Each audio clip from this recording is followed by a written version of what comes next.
Well, hello there, and welcome to Daytime. It is Wednesday, Movember 9th. Again, I stand true to the fact that November is dead to me. It is now officially Movember. We want to get to yesterday's poll question, your chance to be interactive with us here on Daytime. Yesterday's poll question was, do you let your pets sleep with you at night? 63% of people said yes. I am so proud. I wonder if that's because we're heading towards winter. It's just a little bit warmer. The only people who don't sleep with people have like a pet badger. All right, and we've got today's poll question as well. You can go to rogerstv.com to get in on this. Will you be getting your flu shot this year? Yes or no? And ties into our show today. And what also ties into it is that we're going to feature pets coming up. And these are most definitely the kind of pets that probably you would not want to sleep with. Just saying. For an audio reason. Maybe Polly wants a pillow. Who knows? Canadian Parrot Conference is coming up in Guelph. We've got the details next. Stay with us.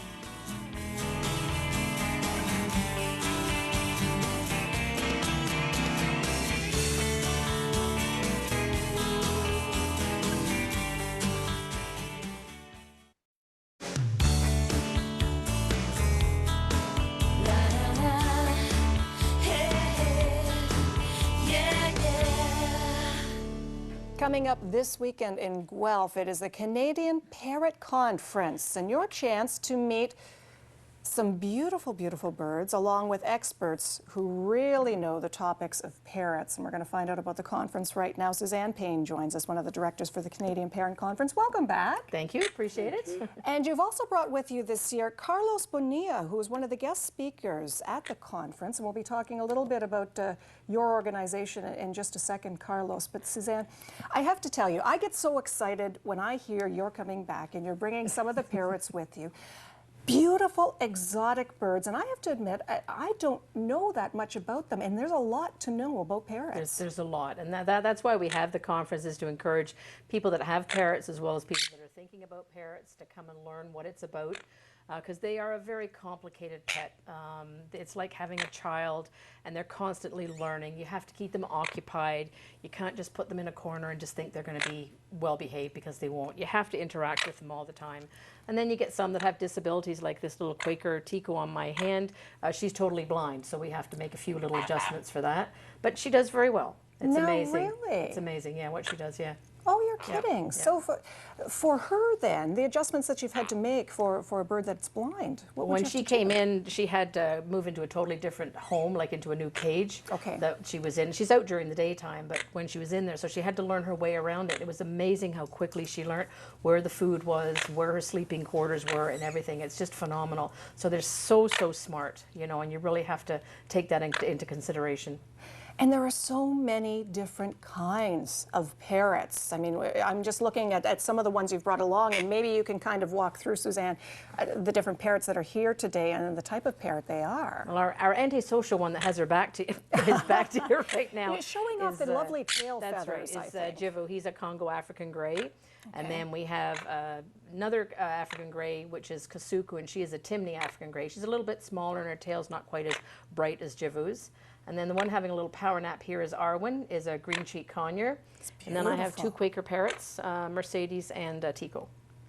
But there's several hundreds of different types of parrots. Well, many different kinds of parrots. And Carlos, the organization that you oversee and work with is the Military Macaw Project in Mexico. And you're going to be talking a little bit about that at the conference. Yes, we are working in a conservation of military macaw program in Mexico, in the Jalisco state, and we are working in 3 different lines of work: in education, environmental education for children and common people, and we are working with ecotourism in order to take some profitable activities with the communities, and to teach to the people that the conservation is a business too. It's interesting when you talk about conservation for parrots. I didn't realize until I was looking at your website that Parrots as a group, as a family, has a higher percentage of endangered species than any other bird family on Earth, which is unbelievable. Yes, because the parrots are side by side with the man in the culture and in the history. So the man is very close to the parrots as pets and as many other things. So there is a lot of traffic for pets. It's the first reason for endangered species in pets, in parrots around the world. Yeah. As part of the conference, Suzanne, this type of information is important to pass along so that people know, letting them know about different organizations around the world. Yeah. But the conference really is, it encompasses all things. You've got different vendors that are there that the parrot enthusiasts can take in and take a look at. You've got all kinds of information for parrot owners. And then you've got your Pennies for Parrots 2001 challenge.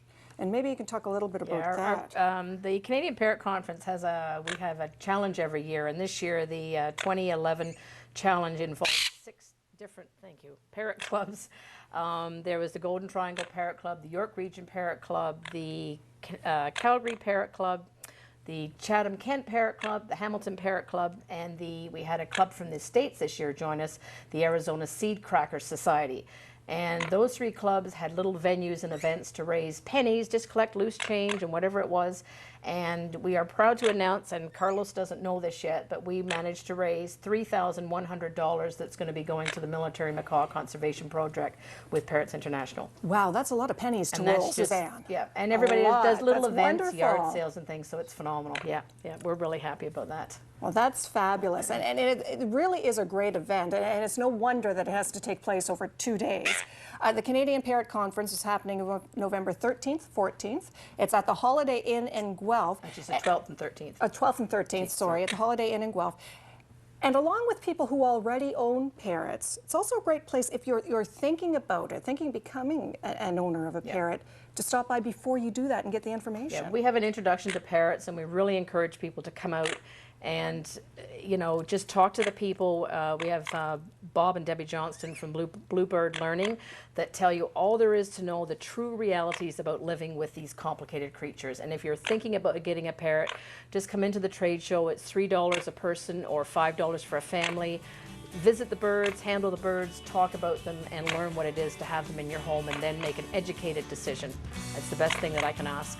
Well, I have to tell you, Suzanne, over the past about 5 years, we've been having you on the show with the various parrots and had them on.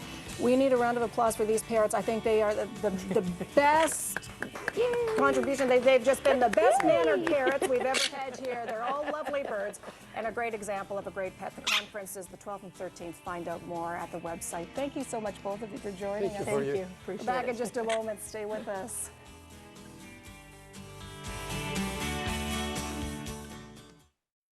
Books belong in the library is good. And Philip Bass drops by for our weekly update on local entertainment, all coming up on tomorrow's show. Have a great day, everybody. Take care, guys.